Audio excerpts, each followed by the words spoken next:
Now that same day, 2 of them were going to a village called Emmaus, about 7 miles from Jerusalem. They were talking to each other about everything that had happened. As they talked and discussed these things with each other, Jesus himself came up and walked along with them. But they were kept from recognizing him. He asked them, "What are you discussing together as you walk along?" They stood still, their faces downcast. One of them, named Cleopas, asked him, "Are you the only one visiting Jerusalem who does not know the things that have happened here in these days?" "What things?" "About Jesus of Nazareth. He was a prophet, powerful in word and deed before God and all the people. The chief priests and our rulers handed him over to be sentenced to death, and they crucified him. But we had hoped that he was the one who was going to redeem Israel. And what is more, it is the 3rd day since all this took place. In addition, some of our women amazed us. They went to the tomb early this morning but didn't find his body. They came and told us that they had seen a vision of angels who said he was alive. Then some of our companions went to the tomb and found it was just as the woman had said, but they did not see Jesus." He said to them, "How foolish you are, and how slow to believe all that the prophets have spoken. Did not the Messiah have to suffer these things and then enter his glory?" And beginning with Moses and all the prophets, he explained to them what was said in all the scriptures concerning himself. As they approached the village to which they were going, Jesus continued on as if he were going further. But they urged him strongly, "Stay with us, for it is nearly evening. The day is almost over." So he went in to stay with them. When he was at the table with them, he took bread, gave thanks, broke it, and began to give it to them. Then their eyes were opened, and they recognized him, and he disappeared from their sight. They asked each other, "Were not our hearts burning within us while he talked with us on the road and opened the scriptures to us?" They got up and returned at once to Jerusalem. There they found the 11 and those with them assembled together, and saying, "It is true, the Lord has risen and has appeared to Simon." Then the 2 told what had happened on the way, and how Jesus was recognized by them when he broke the bread.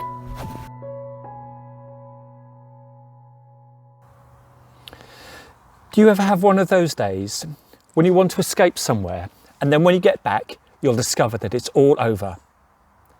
And these days, I must admit, it feels more like that than ever. Those 2 walkers on the road to Emmaus may have felt a bit like that. After all, the week had begun so well, with Jesus arriving in Jerusalem to the crowd's cheers. But then it all changed, and 5 days later, their friend and teacher, their leader and their Lord, was hanging on a cross, dead. And if that wasn't enough, now there were wild reports of his body missing, and he had come back to life. It all seemed too much. The 2 needed to leave the city where it all happened. They needed to escape, to get away. And so they walked off, out through the gates of Jerusalem, and there they were, making their way on the road to Emmaus. And on that journey, Cleopas and his unnamed companion were joined by a fellow hiker. We've got the benefit of hindsight and know it was Jesus, but at that point, they had no idea. But reading the story again this week, some things for me stood out. Firstly, Jesus joined them on their trek away from Jerusalem. He didn't turn up when they were on their way back. He just went with them, walked with them, where they were and in the direction that they were heading. And when Jesus joins the walk, the pair were talking and discussing. And what does Jesus do? Well, actually, he does very little. He doesn't criticise them for walking away or trying to persuade them to turn back around. He listens to where they are and to what they're thinking and feeling. And when finally he does speak, it's to ask a question. What are you talking about, he says. And then he listens to the answer. And it's only at that point that he gently starts to explain the things about himself in all the scriptures. It's as if Cleopas and his friend are on a physical journey from Jerusalem to Emmaus. But at the same time, they're on an inner journey from confusion and bewilderment to understanding with Jesus and through Jesus. But still, those two don't know who this stranger is. And it's only when the three finally reach Emmaus and share a well-earned meal together that the pair's eyes are opened to their fellow traveller's identity. And at that point, mysteriously, the risen Christ vanishes. Except I'm not sure that Jesus actually does. Yes, he may disappear from their sight, but I would want to say that he is now more fully present within the lives and the hearts of those two disciples than they've been when they were with him physically on that road. And you can see the change in them. They realised that their hearts were burning inside themselves. They were energised, motivated, call it what you like, to make that return journey to Jerusalem to the rest of the Jesus' followers on that Easter Sunday night. But what can the passage say to us today?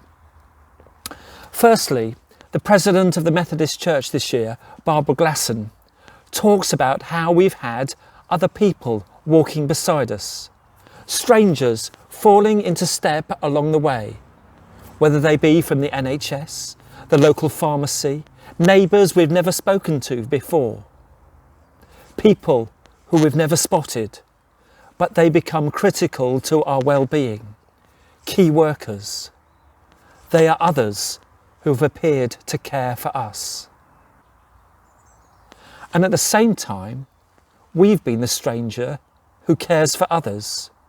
We've become the presence of Christ for that person, in that place, at that point of time. Secondly, Jesus meets us where we are. He doesn't judge or condemn. He listens and accepts. He cares and is concerned. And only then does Jesus speak. God listens to us where we are. Increasingly, I love the book of Psalms in the Old Testament. It's a collection of 150 prayers that cover the whole range of human emotion and relationship with God. There's praise, there's thanksgiving, but there's also anger, there's fear, there's despair. These are prayers that Jesus himself would have known, and prayers that he would have prayed. God listens. God listens to us, to what we have to say, to the emotions that we want to express. And then with patience, from where we are, God speaks, God responds to our situation, just as he did with Cleopas and his friend. And lastly, when the pair recognise Jesus, there is that transformation in them. Out of their despair comes hope. Out of their tiredness comes energy.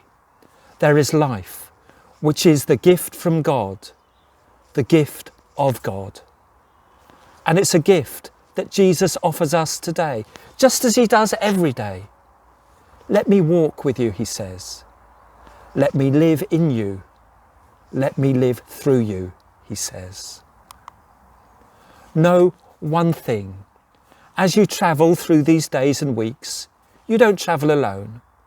Jesus travels alongside you. Jesus goes with us, in us, and even works through us. Let's pray. God of the Emmaus Road, come as we walk the lonely path and be our companion. Come when life mystifies and perplexes. Come into our disappointments and unease. Come to our table where we share bread and hope. And coming, open our eyes to recognise you. Amen.